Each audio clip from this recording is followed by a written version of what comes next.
안녕하세요, 임플란트 타이거입니다. 오늘은 취업준비생들이 가장 많이 틀리는 자기소개서에서의 맞춤법, 어떤 것들이 있는지 10가지를 알아보려고 하는데요. 자, 오늘 이 영상 궁금하시면 계속 봐주세요.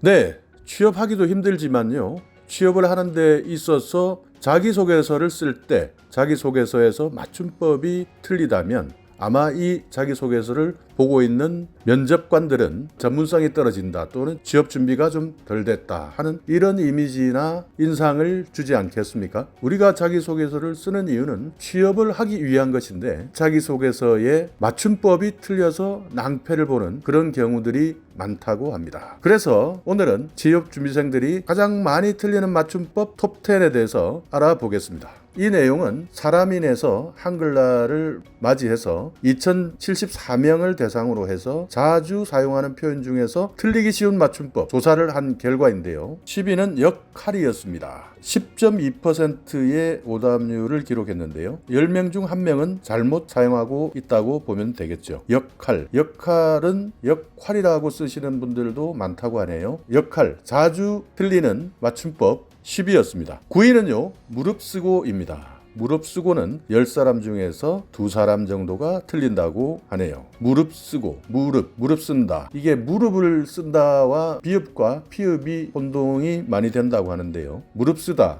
무릅쓰고, 이 표현법, 정확한 표현법 참고하시기 바라겠습니다. 8위는 며칠이고입니다. 24.3%의 오답률을 보이고 있는 단어인데요.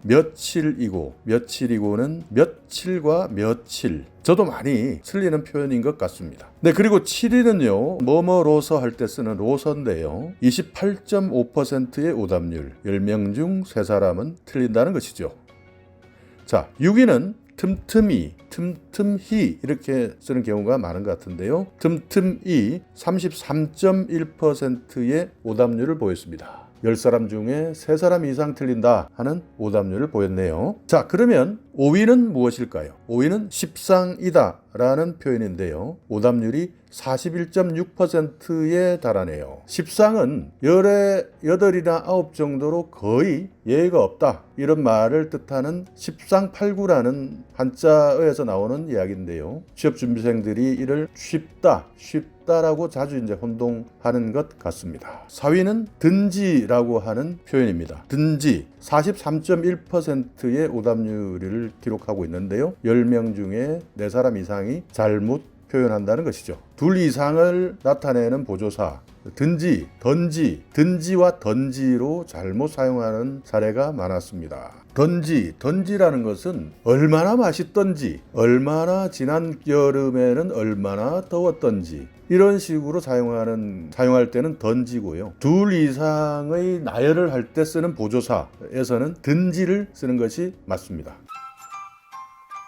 자, 3위는요, 내로라 하는 10사람 중에 5사람 이상이 잘못 표현하고 있는데요. 어떤 분야를 대표한다라는 그런 의미의 동사인데, 내로라 하는 팀, 내로라 하는 음식 중에서 최고, 하여간 상당히 많이 틀리는, 취업준비생 절반 이상이 틀리는 표현이었습니다. 네, 2위는요, 조차인데요. 61.4%의 오답률을 보이고 있는 뭐뭐를 조차, 우리가 이상이라든지 또는 목표라든지 이런 것들을 추구하는 것, 이런 것을 조차라고 표현을 하는데요. 취업준비생들은 이것을 쌍지읒을 사용해서 쫓다, 이 표현과 많이 혼동을 하고 있었네요. 자, 그러면 취업준비생들이 가장 많이 틀리는 맞춤법 무엇일까요? 취업준비생들이 가장 많이 틀리는 맞춤법은 뒤처지가 꼽혔습니다. 취업준비생 10명 중에 7명 정도가 틀린다라고 하는 뒤처지라는 말은요, 어떤 수준이나 대열에 들지 못하고 뒤로 처지거나 남게 되는 그런 뜻을 의미하는데요. 뒤처지지, 어라고 해서 뒤처지지가 올바른 표현인데요. 뒤처지지, 여라고 잘못 쓰는 경우가 많다고 합니다. 자, 오늘 취업준비생들이 가장 많이 틀리는 표현 10개에 대해서 알아봤는데요. 저도 살다 보면 사실 표현을 제대로 하지 못하고 맞춤법이 틀리는 경우도 많습니다. 그러나 가장 많이 틀리는 맞춤법에 대해서 한 번 더 생각해 놓는다면요, 취업을 준비하거나 입사를 준비하실 때 여러분에게 합격을 선물하는 조그마한 도움이 되지 않을까 하는 그런 마음으로 오늘 영상을 만들어 보았습니다. 자, 오늘 이 영상 여러분께 조금이나마 유익한 정보가 있었다면요, 오늘도 구독 그리고 좋아요 그리고 많은 곳에 공유 부탁드리겠습니다.